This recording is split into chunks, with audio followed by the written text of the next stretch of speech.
People always ask how I balance my family life with 400 shows a year. I'm just doing what I love with the people I love. It's my magic life.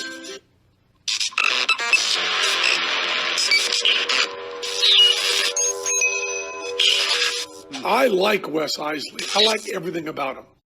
All right, we are back. And this week we have the guest that stood us up last week. We'll get into that and tell you what happened. But this week we have Kelly Ryan of... She said she's the head nerd of Nerdy Nutrition. Thanks for coming. Thanks for showing up, Kelly. I appreciate it. Oh, don't make her feel bad. She had a perfectly legit reason, and I think it was absolutely totally fine. Mom over here guessed it. She said, I bet she had a sick kid if something came up. Yeah. So, there you go. Yeah. All right, so let me tell you a little background about us. Why would magicians even care to have a health wellness person on? She's going back to college right now for her master's in nutrition. Yes. After she had the twins, she couldn't lose the weight. They said, oh, when you're breastfeeding, the weight will fall off. It didn't happen. And then they said, when you stop breastfeeding, the weight will fall off. That didn't happen. So then she found a health product that she loved. She started selling that. She had a great time, and she had customers. And she finally found something she was passionate about. I'm passionate about magic. It's every day helping people, entertaining people, putting smile on faces. She has people crying. Thank you for helping me lose weight. Thank you for getting rid of the diabetes and the sleep apnea machine and I don't snore anymore, and thank you. But we'll get into all that. But that's why. And as magicians, we got to fit in boxes. If we gain 10 pounds, it's like an arcade machine that we don't fit in. It's like a car, the price of these things that we don't fit in. It's not good. Right. We can't be like this. So that's where we're coming from. And I'm still learning, so I like to hear everything. So, yeah, this is another good reason to have her on. So go ahead. Tell me all of your credits and credentials, and let's get into it. Yeah, so I've got a very weird and eclectic background, but that's okay. I've got a Bachelor of Business Administration, so I'm a BBA, but I'm also a registered holistic nutritionist, a certified culinary nutrition expert, a certified virtual coach, and I've also got a background in quality auditing and quality policy and internal auditing. So it is a weird, and a cooking background as well. I went to cooking school right out of high school. So yeah, there's a lot there. So what was her why was, I can't drop the baby weight. How did you get into this line of work? It was really when my daughter was born. Before that, I had experienced health issues myself. I actually had really bad eczema on my hands and my legs, and working with a naturopath, I found out that I couldn't have gluten or dairy. I was intolerant. I've also, I've always had signs and symptoms of anemia.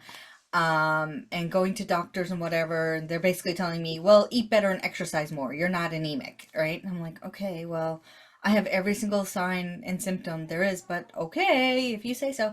When I got the printout, it basically said I was functionally anemic. Like, I can't remember what the number was, but whatever that borderline number was, I was the borderline or one above, right? Like, so my iron is not low enough for it to register, but low enough for it to cause issues. Yeah, to cause issues. Yeah. Right. So there was a couple things like that. And I basically, like, my hands were so bad. They used to look, they looked like an 80-year-old person's hands. And if I even went like that, they would bleed. Right. And I mean, look, they look like normal people hands now. Wow. Right. So that was all through diet, and then when my daughter was born, I was looking at her and I was like, you're a nice new little person. And I've noticed that I made all these changes in my own health and wellness. And so with her, I was like, I want to start you out right. Like, you're a clean slate. I want to start you out right. And so a lot of people would probably Google. Me being me, I went back to school and became a registered holistic nutritionist because Nice. that's what I do. Um, and I realized then at that point that I was very passionate about health and wellness. I've always loved cooking, I've always loved food, but I really found I was passionate about health and wellness at that point. Um, and then fast forward a couple years after I had my second kid, and I wasn't taking my own advice, and I was exhausted. I wasn't taking care of myself as well as I should. And I can remember um, my kids fighting about something silly that kids fight about. And I was in the kitchen cooking, completely overwhelmed, and I got upset. I yelled at them, and I'm not a yeller at all. And they started crying, and I just sat down. They had these two little, one was red, one was green Lego chair, right? And I just sat on the little Lego chair, bawling my eyes out. And I was like, okay, Kelly, you know what to do. So, it's time to take your own advice and do it. Um, and that was when I really started working with families because I was like, if I'm an exhausted mom, I'm not the only one. And when I managed to pull myself out of that exhaustion, that's when I knew, okay, I can help like if I can do this for myself, I can help other people do it. Um, and then, yeah, fast forward a couple years from there, basically, I kept hearing over and over again that people found health and wellness stressful and workplaces was a barrier for them. And that's when about 2.5 years ago I decided to switch to corporate and make health and wellness fun and what I call edutaining. And here we are today. That's Wow. awesome. You do have an eclectic background, but it makes sense how you got there. So yeah. So you used to do like private helping people out like us, right? We have the 13-year-old daughter that'll sit at the dinner table for 2.5 hours. Yeah. And Natalie had a mom that said, hey, don't do this. Her sister, tell her your sister's story. Oh, don't, what's for dinner is what's for dinner. You don't make dinner and then your kid doesn't like it. You make them chicken nuggets or you make them something else. Or, you're going to a restaurant, they don't like it. So you go pick them up McDonald's. They eat McDonald's at the restaurant while you eat something else. They eat what's at the restaurant, which I don't think restaurants let you do nowadays. But, No. but yeah, so I've never done that. So when we have dinner, it's what's for dinner. And But they did that for your sister, and she's she's very picky. She's still very picky. Yeah. She's 6 years older than Natalie, and she's still a very she's an picky. adult, and she's worse than my 12-year-old. Yeah. Seriously. Yes. And so our daughter is very picky, and I don't know where she got it from because we never did that, and we always gave her the foods that we were eating, and so I don't know, but she gets what's for dinner is what's for dinner, but she'll sit there forever. And then finally she'll be like, I'm done. And like, she hasn't eaten much. I'm like, okay, well, you can't have dessert after eating 2 bites, but okay, you're done. Yeah. So I don't know how to get her past that block. And she doesn't like to try new things. Like if it sounds different, she's like, no, thank you. So I know she changed a lot of our recipes from like the cauliflower rice and things. Yes, I did. Yes, we did have a big switch up going from like regular rice to cauliflower rice, or like we'll have wheat noodles or zucchini noodles or something healthier instead of regular.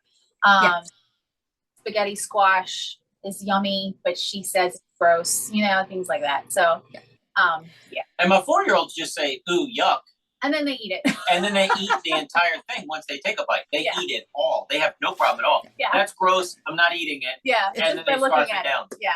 Yeah. So, when did you first notice that she was going down the path of being a bit pickier? Breastfeeding. Oh gosh. Yeah, she's always been a slow eater. Slow eater since birth. Like seriously, it would take her 45 minutes to nurse. But slow eating is different than picky. I don't know when picky is. I don't, Like it's a long time. yeah.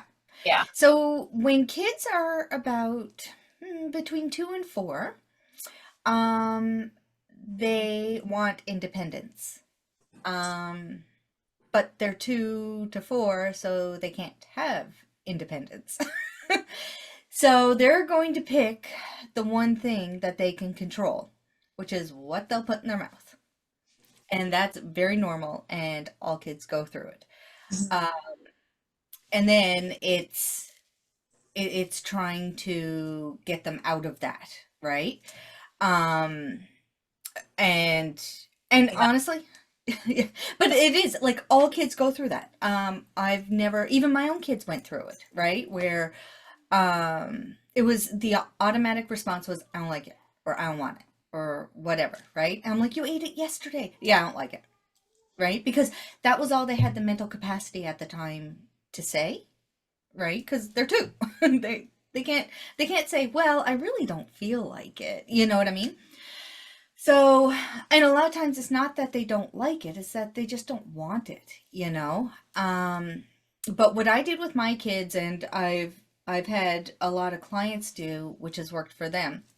I've had a couple rules. Um, you don't have to like it. You don't have to eat it all. You do have to try a little bit of it. When you're full, you're done. But then I'll also get them involved. So, um, like especially when they were younger, we would go to the grocery store and we would be like, let's try something new. What do you pick out something, right? But it has to be healthy. That was the caveat. It has to be made with real food. Um, and the other thing too that I'll do is I'll take some of their favorites and I'll level them up, right? So instead of tacos, we'll do a taco bowl where we make our own seasoning and we just put it over rice, right? So it takes out that corn tortilla, you know. So trying to level up, which it sounds like you guys are doing some of that already, with changing up your noodles and stuff like that. So that's really cool. Um, the other thing too, I got really annoyed with them once because they were like, "We don't want blah blah blah for lunch." I'm like, "Fine, then make up a menu." Right? I said same thing. Caveat has to be healthy, right? Has to be real food. And they're like, fine, we will. I'm like, fine, go ahead. So they made up a menu. I was like, yeah, okay, there's salad here, there's oatmeal, I'm good with this. So that's what we did. I was like, make a menu. Like, if you're gonna fight me on food, then figure out what you want and make a menu. And they did, and it was all like I gave them the expectation that it has to be, healthy, real food.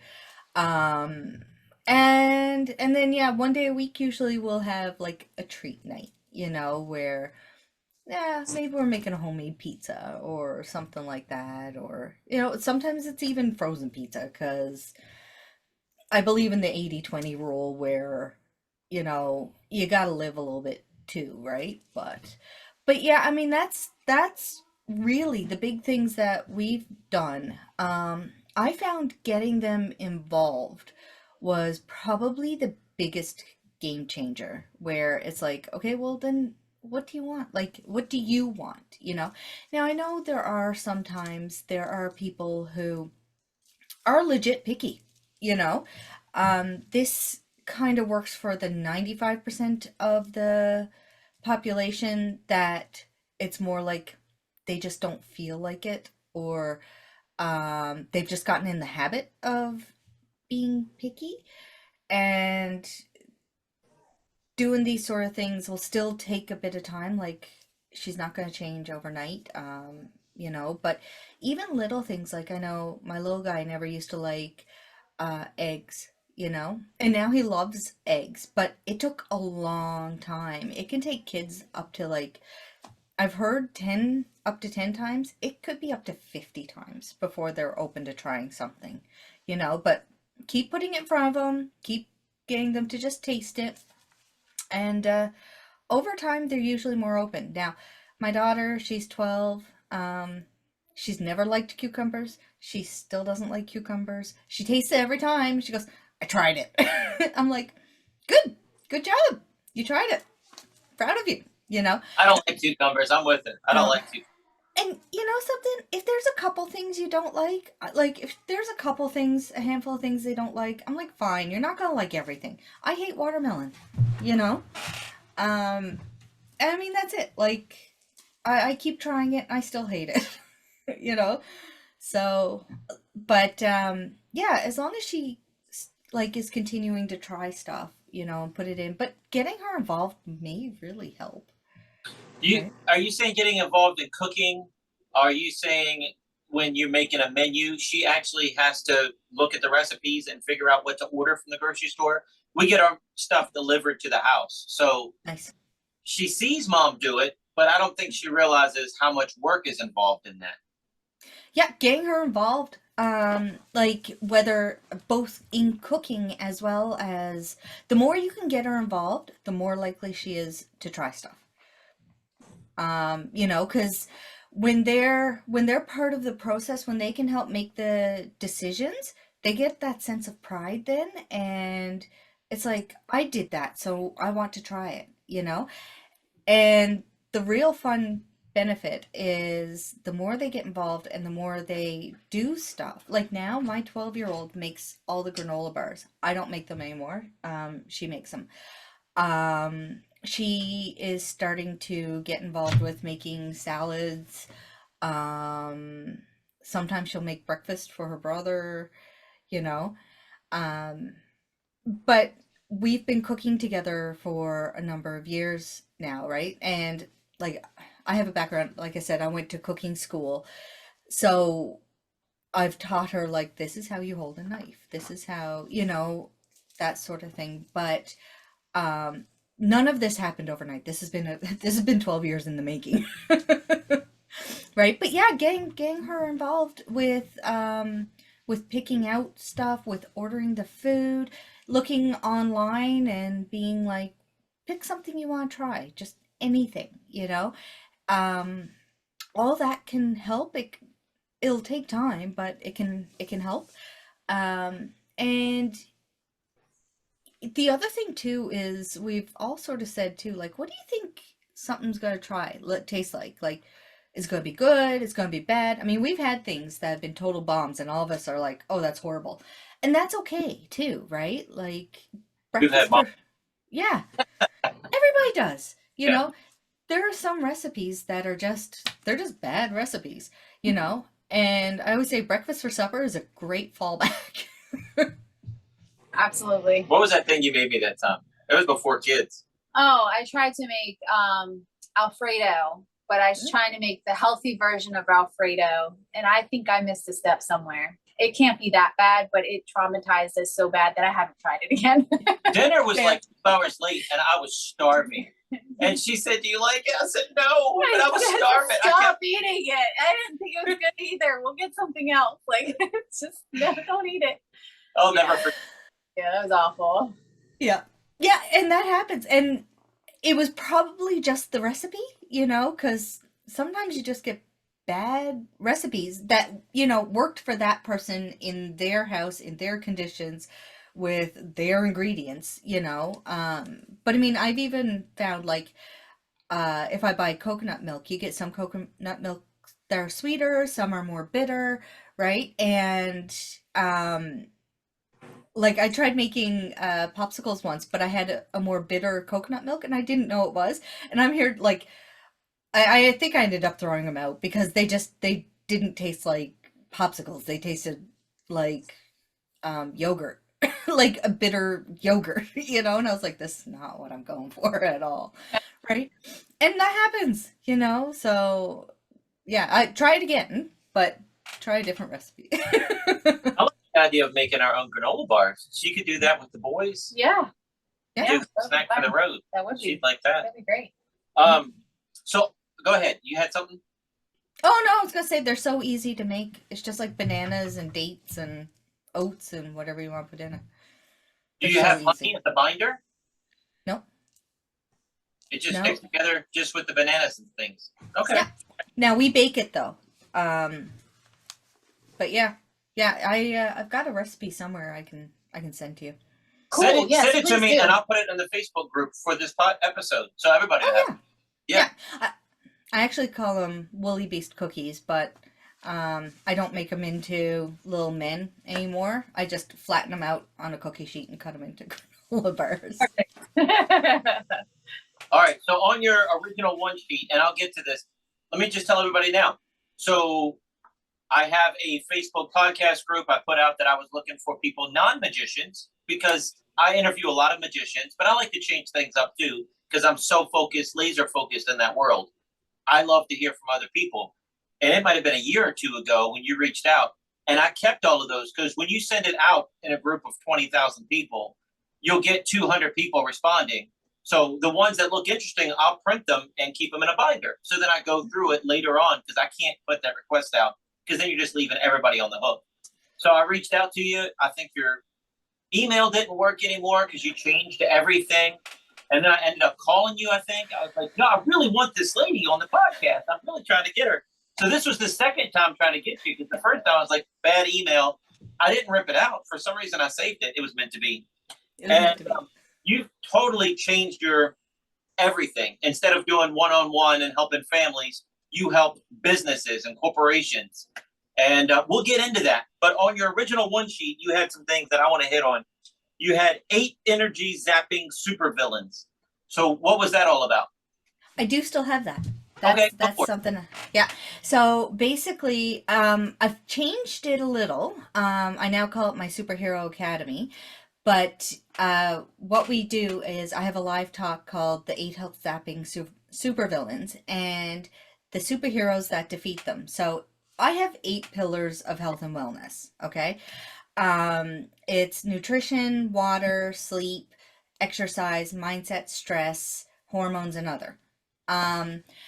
But in order to make it a bit lighter and a bit fun so that people aren't just scrolling their phones while you're talking to them, I put them all to different superheroes and supervillains, right? And so we basically talk about the 8 health sapping supervillains and the superheroes that defeat them, you know? And it's the type of thing like water is Accio, the Archduke of Aqua, you know, like they all have like just fun names, and it really is just to take that stress away from health and wellness, you know? But then what I've done over the past couple of years, since I've started working corporate, I take that live talk, we do the live talk, and that's cool. Then we do a little goal setting session, and then I do what I call the Superhero Academy, where if they want to dress up, they can dress up. I don't force them, because that would be mean. But they get into teams and they have to go around to different stations and basically put into practice what we talked about in the first half, you know? So maybe they are doing box breathing to try and lower their stress, or maybe they are, let me see. Building a little tower, and that's to save a stuffy, and that's their physical activity, right? It's getting them moving. Or maybe they're looking at different foods and seeing which ones are more nutrient dense and which are less nutrient dense, you know, that sort of thing. And it gets them engaged, it gets them talking to each other, laughing a bit, and they learn a little bit of health and wellness along the way. Nice. Awesome. Do you dress up? Sometimes. I haven't lately though. Maybe. So well, you're inviting them to dress up. I didn't know if you had like a Merlin outfit, because you're the leader. I didn't know what your outfit was. It's probably not a bad idea, actually. I used to, when I used to go to like Comic Cons and stuff like that, but I haven't since I've started working corporate. But it could be fun. Yeah, why not? Yeah. Why not? All right, so you had tips and tricks to make changes that last. That's super important. Yes, that's always seems to be the thing that you run into a wall where people are really excited, they get going on their new things, and then they just go back to old habits and they can't keep it up. Yeah. So I love this one. And I've worked with people on this before, because that's the big thing. It's fine and dandy to say, eat better and exercise more. That's horrible advice. how do I do that in my own life, right? And that's what people really want to know. Like, how do I do this in my own life? So I've done goal setting sessions before where you take what I call SMART goals, which are specific, measurable, achievable, realistic, and timely. Um, and you create your goals that way so that they are very, very specific, but the achievable and realistic part is really important because there's no point in saying, I'm gonna run 10K next month if I've never ran at all. You know what I mean? That's not achievable or realistic. Looking at your own schedule, I mean, with a family of three, especially with young children, you know, you're limited in your time when you can exercise or when, that sort of thing. So it is really important to create SMART goals when you're goal setting. But at least then you have a roadmap, you know. I want to get here, but in order to get to here, maybe I need to break it down into smaller steps, So I want to run that 10K, say, right? Oh, you guys say miles. But I want to do an Ironman, say, right? Well, in order to do an Ironman, you're not going to go from 0 to 100. That's not possible, right? And it's unrealistic and it's not feasible, and someone will fail, which is why I hate New Year's resolutions, because a lot of times people pick this giant goal with no plan, right? That's So all it is. Just picking a goal, no plan. There's Right. no plan involved in that. What are your resolutions? Right. There's no structure to that. Yeah. Right. yeah, and that's the biggest problem, and it's not going to happen. Whereas if you pick something very small that you can maintain when times are hard, then you're more likely to stick with it, or at least go back to it if you fall off, right? So, say for instance, if somebody drinks only Coke or Diet Coke, right? And they want to start drinking more water. I would never recommend somebody try to start drinking 13 glasses of water a day. That's not going to happen, right? It's too big. But maybe you can swap out one of your Cokes with a glass of water that has cucumber in it, if you like cucumber, or lemon in it, if you like lemon. You know what I mean? That is so much more doable and achievable and less stressful, you know. And then the next week you just add in, you replace one more. And the week after that, you replace one more, you know. The other thing too is there's certain habits that are called like keystone habits, and it's all about building habits is what it is, you know. So it's not it's not trying to make giant life changes. It's like brushing your teeth. Everybody has created a habit where you brush your teeth every day or your hair or whatever, right? But sometimes like some of these keystone habits can change other areas as well. So working on your sleep, say, if that's something that somebody's dealing with. Well, if you're exhausted, it's very hard to get up and exercise or decide healthy foods to eat, right? But if your sleep is a keystone habit, trying to make sure you start the night before so that you're not staying up too late, you're not watching Netflix or whatever Prime until 12 o'clock. Your room is set up the way it should be set up. It's nice and dark, it's kind of cool. um you don't have blue lights in your room, all that stuff, you know and you get your sleep on point, well, then that can make everything else, all the other decisions, easier too, right? But it really is looking at the habits you want to make and what ones are the easiest that are going to change, like that are going to last when it's difficult. And then the bonus is if it is a keystone one that can make other things easier, well, that's even better again, right? So yeah, that's kind of a great way to make habit changes. Is really make it again like If someone told me, well, for the rest of your life, you have to do competitive sports, I would be miserable. That would not be easy for me. But if someone said, for the rest of your life, you need to do yoga, I'd be like, okay, that's easy. I like that. Right. So it's picking the things that you can do, start small, and pick the best thing for you that you're going to be able to stick with. Nice. I like it. All right, on your original one sheet, you had a couple other key notes, and then we'll get to your new stuff here. Where to start to get your energy back. You can't start a new program if you have zero energy. So sleep, I get that, but I don't know where you're going with this, so I don't want to take over. Sleep is a big one. Believe it or not, water. Water is a huge one because we're made up of 60% water. Our brains are made up of about 70% water. And if you're dehydrated, you're going to have headaches, you're going to be exhausted, your brain isn't going to work as well. You're not moving nutrients around that in the places that it needs to go. You know, water is super important. So if you're getting good quality sleep and you still feel exhausted, water is a good place to start.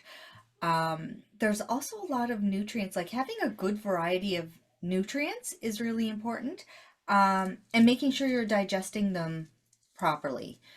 That's really important because you've got a lot of nutrients that are immune boosting or immune supportive, stress supportive, energy supportive. But then too, managing your stress levels is super important because if you're stressed, your body goes into fight or flight mode, right? Where your body does not want to sleep because basically when you're stressed and you're in fight or flight mode, your body pretty much thinks you're being chased by a bear or whatever. You're in danger, okay? And it's there for a reason. It's there because back in caveman days, we needed that fight or flight so that if we were in danger, we could get ourselves out of it, right? But when you're stressed, your mind doesn't know the difference between, I have a big report due, or I have to get this podcast out, or there's a bear chasing me, right? Your body and mind thinks there's a bear chasing me because that's what it was conditioned for. That's what it knows. So what happens when you're stressed is your blood pressure goes up, your cortisol and insulin goes up, but your body won't let you sleep. So you stay alert. Your body won't let you digest all the food that you're trying to eat, right? So all these wonderful nutrients that could give you energy, your body's not digesting them. So working on your stress levels is really important as well. Does that make sense? Yes. I have a weird thing. I think it's weird, but I don't know how common it is. When I am stressed, I want to take a nap. I'm overwhelmed. I'm stressed. I'm overwhelmed. I don't want to deal with it. I start yawning. I'm just exhausted.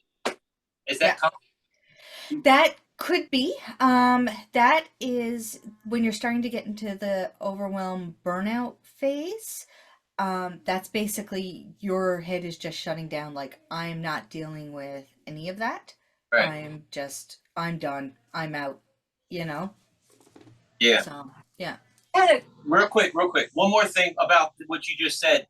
With her being a health coach and us learning somewhere along the way, I didn't know this was a thing, but your body doesn't know the difference between hunger and thirst. Mm-mm. So if I just chug a 12-ounce water when I got the munchies, I'm good. It's weird. My stomach's full. I'm good. I don't have the munchies. I think that's just fascinating. I didn't know that. Yeah, so if you feel thirsty, you're already kind of getting into the dehydrated phase. And a lot of times, yeah, your body doesn't know the difference between thirst and hunger, so you may think you're hungry, but you're actually thirsty, you know? And so it's always good to try like unless it's like, okay, I haven't eaten in 4 hours. I'm obviously hungry because it's supper time. But if it's that in between stuff and you've eaten what you're supposed to eat when you're supposed to eat it, yeah, exactly like you said, try drinking something because you may be thirsty instead. So I had, it's on the same line as it's with water. I just had a question, because I've heard, and I want to know your opinion or what you know, is that when you're drinking water, you're supposed to drink so much water per however much you weigh. You can figure that out. But some of it doesn't have to be water. Like some of it, you like there. I've heard somewhere like you could count a cup of coffee as water because it's liquid. Which yeah, the base is water. So, but it's what are your thoughts? Coffee's a funny one. That one depends on the person. Because it is a diuretic. So some people, if you're a habitual coffee drinker, your body might have adapted to be able to draw water from it. Yeah, which is interesting. Yeah. Herbal teas count as water. So Okay. if you've got a lemon ginger tea or sleepy time tea with no caffeine and nothing in it, that legit counts 1 to 1. That's a water. Cool. So if someone doesn't like water, that's one way to definitely get your water. That's good. Yeah. The other thing too, I've made like a homemade Gatorade, like an electrolyte drink before. Mhm. It has coconut water as its base, and that counts as water. Because it's very rehydrating. Actually, it's probably more rehydrating than water, right? Because it gives you the electrolytes. Yeah. Cool. What Yeah, about so it what is. about store-bought Gatorade? I don't know what's in it because I don't like Gatorade, so that's why I'm asking. No. Okay. I'm A lot not a of big sugar, I think. fan. I think A so. lot of sugar, there's dyes in it. Yeah. Yeah, it's not, your body just doesn't process it very as well, you Okay. know. Mm. I never liked Gatorade, so I've never really looked at what's in it. That's why I was I've wondering. never I've never liked it either. It tastes like sweat to me. Yeah. Yeah, it's not good. That's not a good. We used Yeah. to have a sponsorship with Pepsi. This doesn't sound good. No, I might get the sponsorship back. Yeah, I might get it back though. We like I Gatorade. love Gatorade. Gatorade. Just wait until after this airs, then you can. So, you have 2 more things on your old one sheet. How to make mealtime fun. What do you make it fun? You got to get in the grocery list and cooking. Now, how do we make it fun? I used to, especially when the kids were young, I would make it a bit of an adventure. So we would talk about food. Like, what do you think this is going to taste like? What's the texture going to be like? Is it going to be gross? Is it going to be good? Like, what do you guys think? And we would all just kind of think like, or we would all talk about it and be like, I don't know. It looks kind of weird, but we'll give it a try. Um, and so that was one thing. But again, too, just getting them involved or leveling up some of your favorites are great ways to make it fun. Uh, Not everybody needs to have a TV show like I do in order to make cooking fun.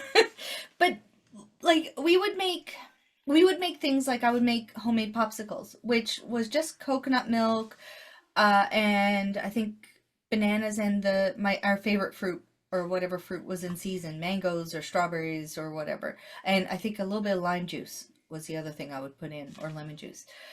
And so then they're having something I'm happy with them having, but they enjoy it.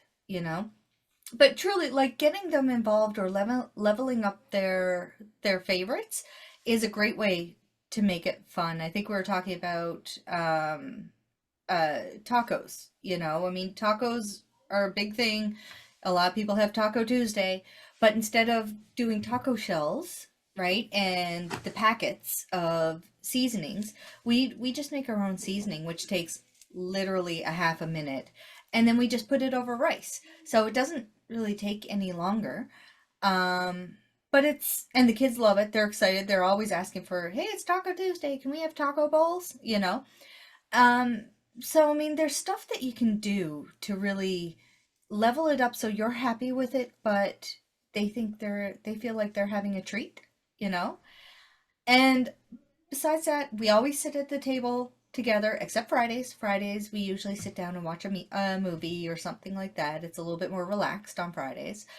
But Saturday to Thursday, we're sitting at the table and we chat and talk and laugh and the kids are telling silly stories and whatever. But it takes that um it takes that stress level down.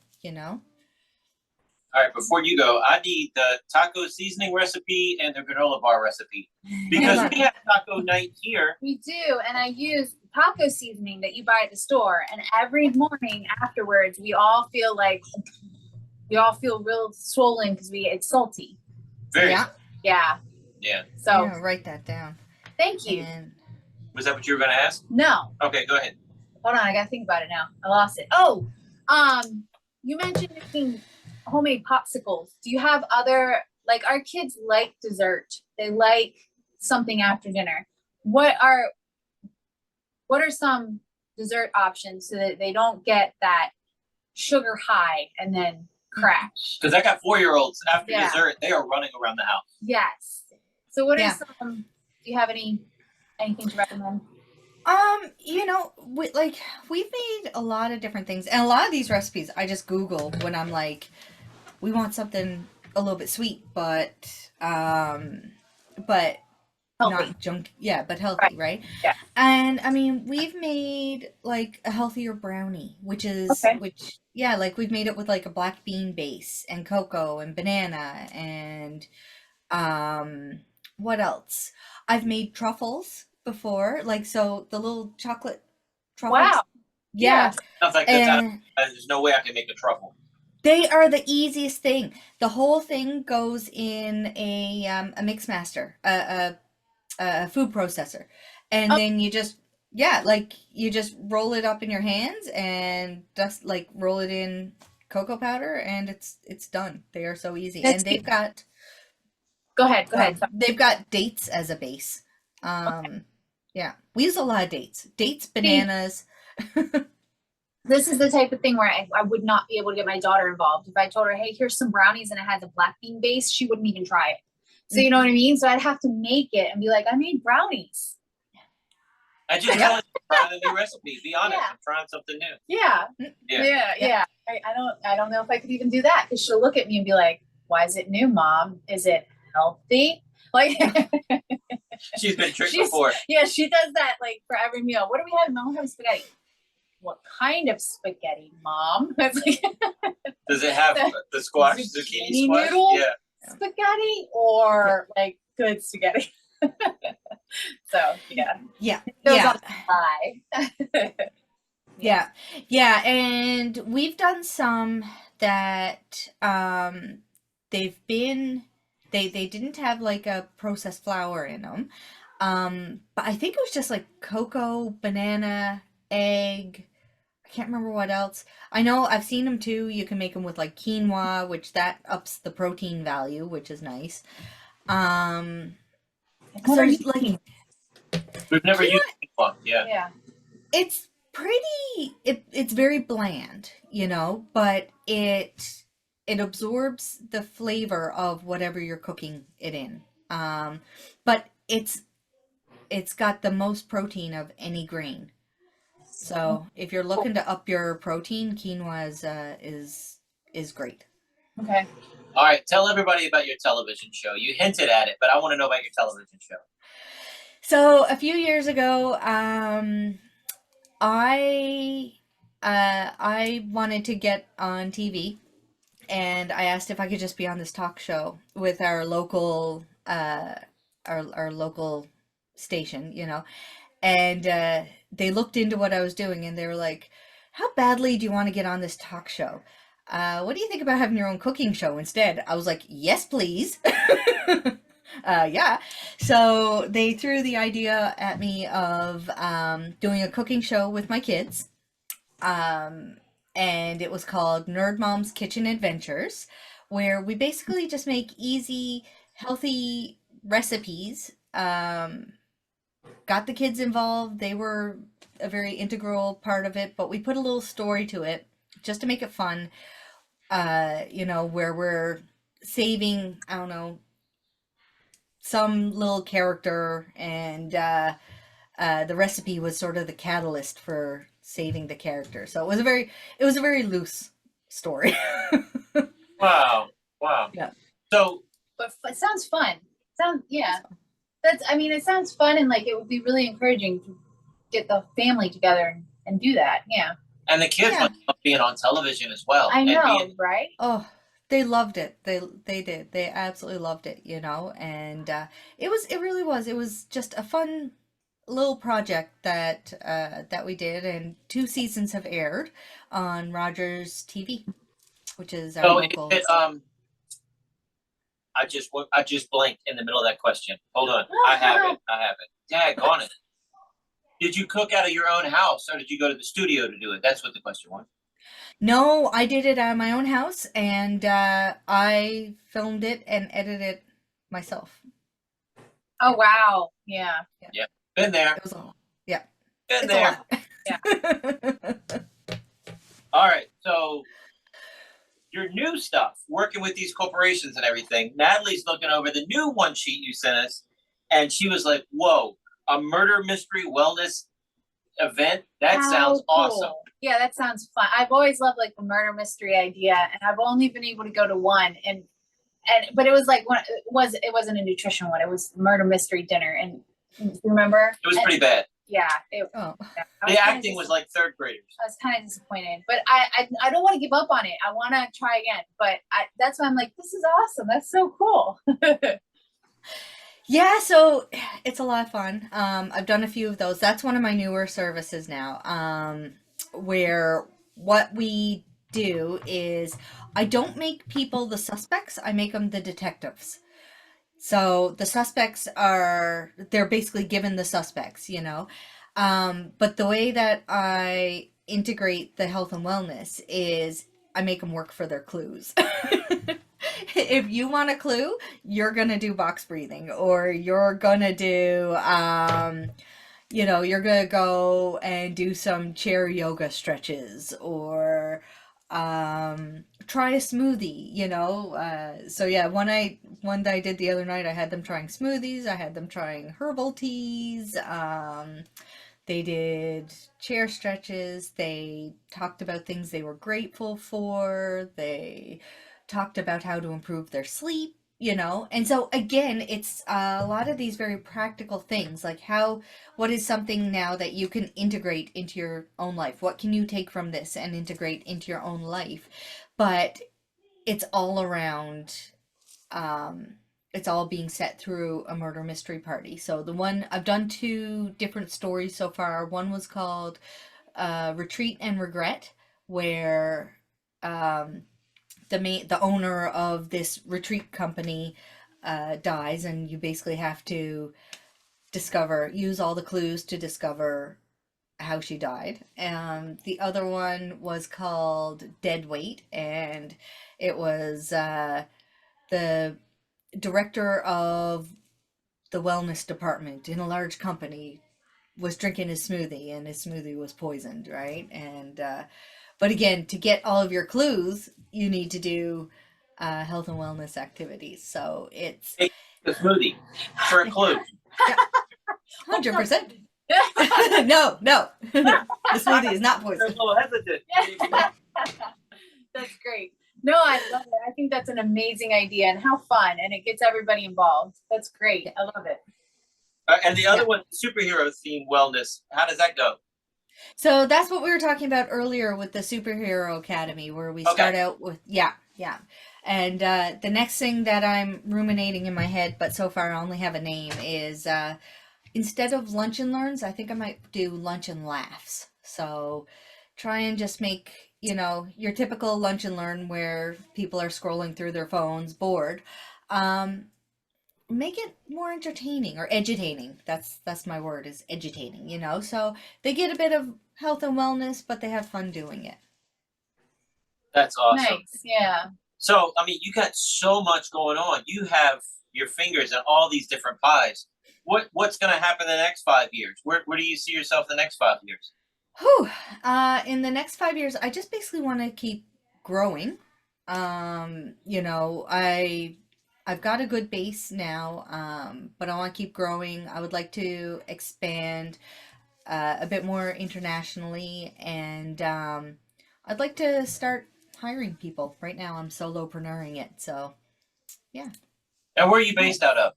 I'm in Newfoundland, Canada. I'm about as easterly as you get. Oh, wow. Okay. All right. That's awesome. Yeah. We're so easterly, we have our own time zone. Oh, is that why it's a half hour off? You're like, that can't be right. Yeah, And you I told was me the like, time, yeah, and I how was is like, it? she's How got does that that work? wrong. Maybe Yeah. I said when you didn't show up last week. Not that I'm burying you again, but when you didn't show up, I was like, she did text that she was the time difference that it'll be 30 minutes off, and I'm like, that's no time zone is 30 Yeah. minutes off. That's Yeah. Wow. That's It's an hour and a half. An hour and a half. We're in Newfoundland Standard Time, so we have our little island has, and actually, it's only half the province because the province is Newfoundland Labrador. We're a half an hour off from Labrador. wow. How far away are you from them? Not that far. It's just we're an island, and Labrador's part of the mainland of Canada. So, yeah, Wow. That's so interesting. we're very special. Learn something new every day. wow, Right? wow. Wow. That's cool. So with your cooking classes and your television show and everything, have you ever done a cookbook?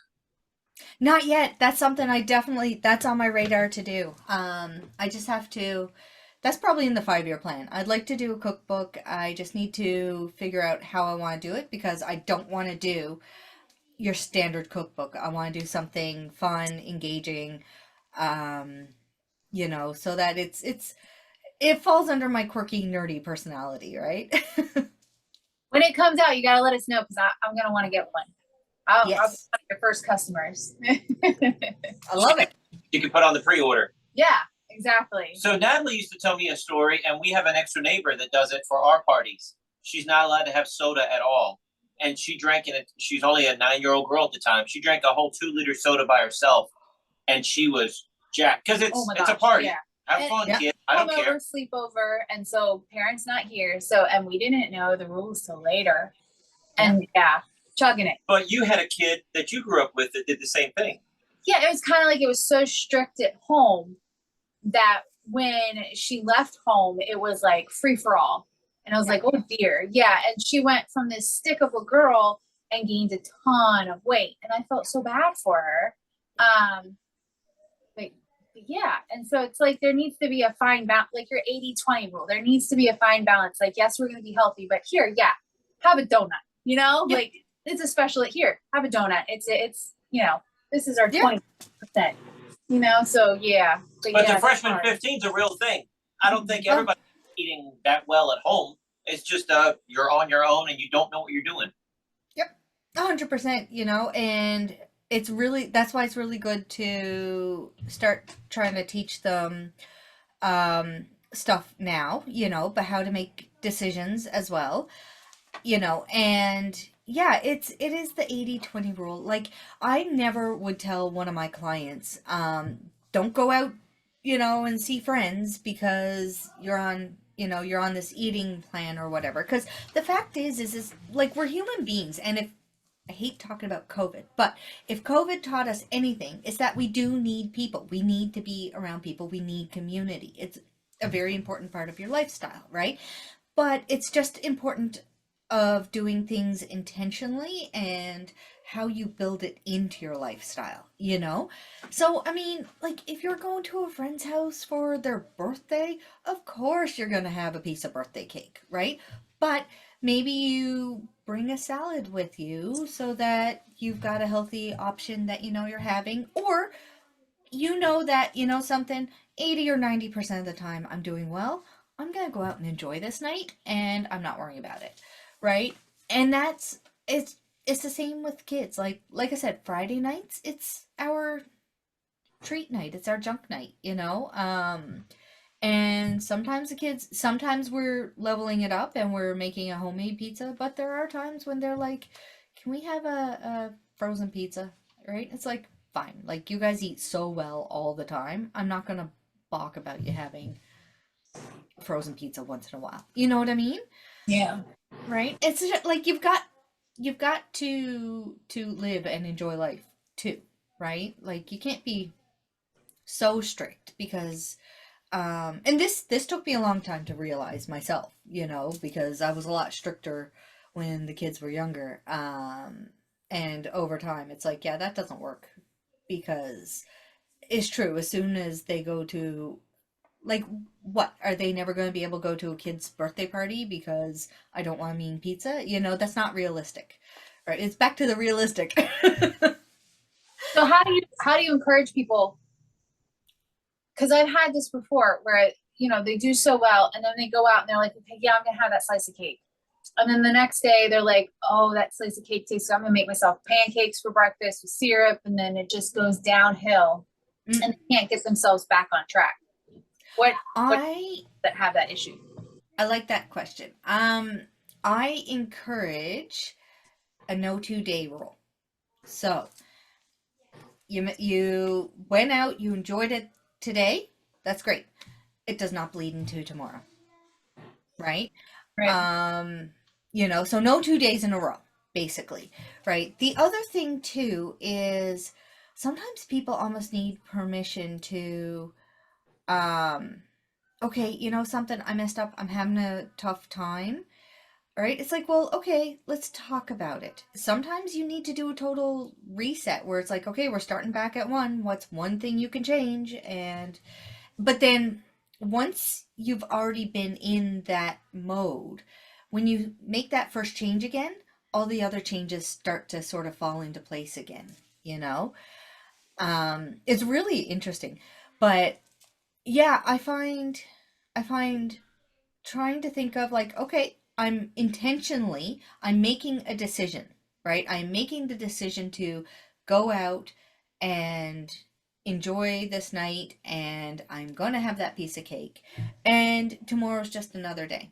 Don't leave it until Monday, because then it'll be the next Monday, then it'll be the next Monday, then it'll be, right? It's just the next day. um get back to normal life, right? And if you want your pancakes the next morning, well, maybe you can make 3 ingredient pancakes, right? Which are banana, egg, and baking powder, instead of pancakes full of out of a box or full of sugar or whatever, and maybe you can put some fruit on it or some maple syrup on it, or some raw honey on it, instead of putting table syrup on it, right? And so a lot of times it's just making those little tweaks that make a huge difference. Nice. Okay, cool. I like it. My thing is, if I have that piece of cake, I'm done for the week. And and in my whole life, I used to be able to eat anything I wanted. Things changed. It starts building on the scale, right? But when I eat bad now that we've been eating good, I feel horrible. I never feel felt it. it before, but I mean, I feel horrible. We had Easter candy, and I'm like, well, I better eat it all because I don't want it to be a tempt. And I got so sick, and I didn't eat it all. I ate 2 handfuls maybe, but it was like, oh. And then the next day, I had a sleeve of graham crackers for breakfast because I just felt awful. And it's like, Yeah. that's not going to help. What am I doing? And I just had to reset and start again. But yeah. Yeah, he's all or nothing. Either he's healthy or he's gonna throw it all out the window. So yeah. I mean, it's good to remember too that, like, Rome wasn't built in a day. You didn't get where you are overnight, so you're not going to get where you want to go overnight. Right. And looking at it like life, like, if you're looking at it over your full lifetime, what is that one thing going to do? Like that one piece of cake. What's that one piece of cake going to do versus a lifetime of eating healthy from here on in? So if you're having that little treat once in a while, as long as it is like, and being honest with yourself, as long as it is once in a while, it's not gonna, like, that's not gonna hurt you, right? If you're focusing more on the healthy eating in the long run, you know? Well, with everything I've learned from watching her coach people, it's like a Yeah. drug addiction. Adults are hiding snacks. Adults are lying to her. You know what I mean? I went up and I don't know what I did wrong. You did something. Let's figure it out. You don't gain 4 pounds if you kept to the plan. There's something's off. Yeah. It's crazy. It's like a drug addiction. It really is. That's the best way I can describe it. Yeah. And it's harder than a drug addiction because you can take drugs away. You can't Right. take food away. You have to eat. Right. And it's everywhere. You stop at the gas station and there's just junk food from floor to ceiling. Yeah. Yep. Yeah. So when somebody's starting off, do you recommend that they stay on 100% for a couple of weeks? No piece of cake, just to get into the habit? Or are you like, okay, we started on Monday, you got a birthday party on Saturday, have a piece of cake, but get right back on Sunday? I mean, what is your, because I know I've seen people where they are so strict and they do so well and they've done that well for 3 months. And then they're like, oh, it's my birthday, I'm going to have a piece of cake. And then it all goes downhill because they did so well. And now they feel guilty. And then they just compound on And that. the guilt makes them eat more. Right. Yeah. And then they're not getting back on track. So it's almost like, but if they have a cheat day, quote unquote, cheat day too soon, does that mess things up? You know what? Do you understand my question? I don't know if I'm explaining. I do. Okay. So nobody likes this response, but Okay. everybody's different. And what works for one person isn't going to work for another person, you know? Which is why you see, like, a lot of these fad diets, they do actually work for Right. a small percent of the population, you know? I mean, even like keto was made for diabetics, right? So it works very well with people who have diabetes, you know? And there are other people too that works well for, but, you know, a lot of people though, I find, and this is just the experience I've had with my clients, you know, different people are going to find different things with their own clients, and you kind of have to find your own way, over time with what you find works, you know, and that's something I just found over time that I noticed. And for my clients, I always noticed that they needed to be able to live a normal life, but build in health and wellness and start with one little habit at a time, you know. And for some people, that little habit was writing down food. For other people, writing down food was the worst thing in the world for them. Like, it was very stressful and they hated it, you know? And so sometimes it's meeting people where they are, if that makes sense. But I've always found that trying to focus on the little changes, like what can we change right now that's going to make the biggest impact, you know? But not trying to overhaul the system, because that would be too much and that would be too overwhelming, and a lot of times they would fail, you know.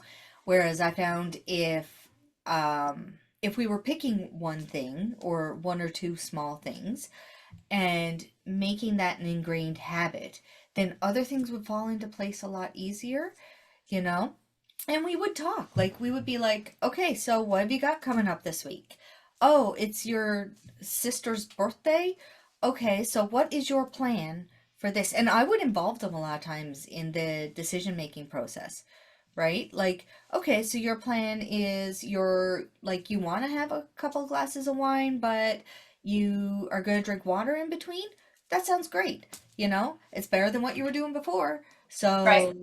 you know, it's building in those little habits, those little decisions, but a lot of times meeting them where they are is, you know, like I've got clients who are like, I really enjoy my wine. I'm not giving it up.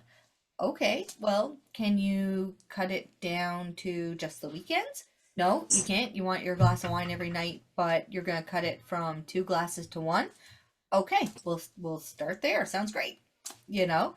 Um, and I've always been very open with, like, look, we're looking at lifestyle habits. We're not looking at a diet. I You know, so you're not looking at the quick fix. It's going to take time, but you will get there, and it'll last a lot longer, you know. What's your mental class you have coming up that you're excited about?